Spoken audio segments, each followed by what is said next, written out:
મહાકુંભમાં જવા માંગતા સુરતીઓ માટે આખરે સરકારે 2 એસી વોલ્વો બસને આજથી પ્રસ્થાન કરાવી છે, જેના કારણે સુરતી શ્રદ્ધાળુઓમાં ખુશીનો માહોલ છે.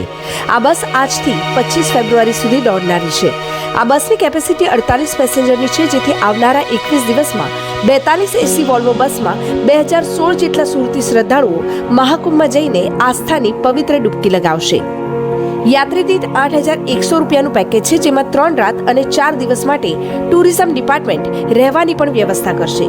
જોકે ભોજનની વ્યવસ્થા મુસાફરે જાતે કરવાની રહેશે.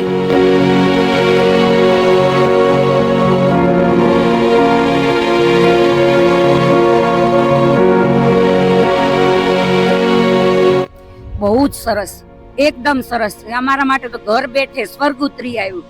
અમને પ્રયાગરાજ જવાની કોઈ ચાન્સીસ નહોતા. ટિકિટો બધી બુક હતી, કોઈ જગ્યાએ નહોતા, પણ અચાનક અમને આ ખબર પડી કે બસ ગુજરાત ગવર્મેન્ટે બહાર પાડી હર્ષ સંઘવી દ્વારા. અમને ખૂબ જ મજા આવી અને અમને આનંદથી સાથે અમે જઈ રહ્યા છીએ અને ખૂબ જ સરસ વ્યવસ્થા બસની પણ. બસ એકદમ લક્ઝરી અને ખૂબ જ સારું છે.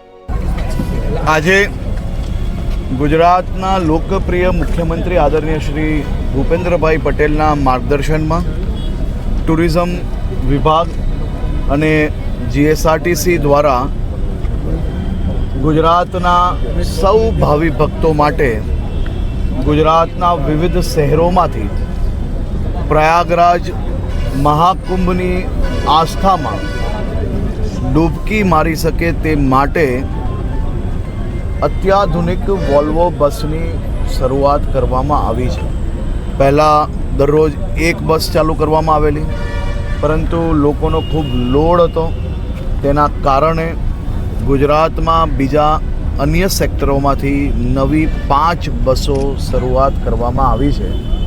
આ બુકિંગ મહત્તમ કાલ અને પરમ દિવસથી મોટાભાગની બસો બુક થઈ ગઈ છે અને બાકી બી વ્યવસ્થાઓ લોકોને મળી શકે તે માટે રાજ્ય સરકાર દ્વારા વિવિધ પ્રયાસો થકી વધુમાં વધુ સુવિધાઓ લોકોને આપી શકે. આજે આપણે જોયું હશે કે અનેક વડીલો એમની જે ખાસ કરીને જે મનોકામનાઓ છે એ મનોકામનાઓ પૂર્ણ કરી શકે તે માટે રાજ્ય સરકારે, દાદાની આ સરકારે આ બધા જ વડીલોની આસ્થા, મનોકામનાઓ પૂરી થઈ શકે તે માટે આ અત્યાધુનિક અને બધી જ વ્યવસ્થાઓ નાગરિકો માટે કરતી આવી છે અને હજી બી જરૂર પડશે તો જરૂરથી વધુ વ્યવસ્થાઓ કરવામાં આવશે.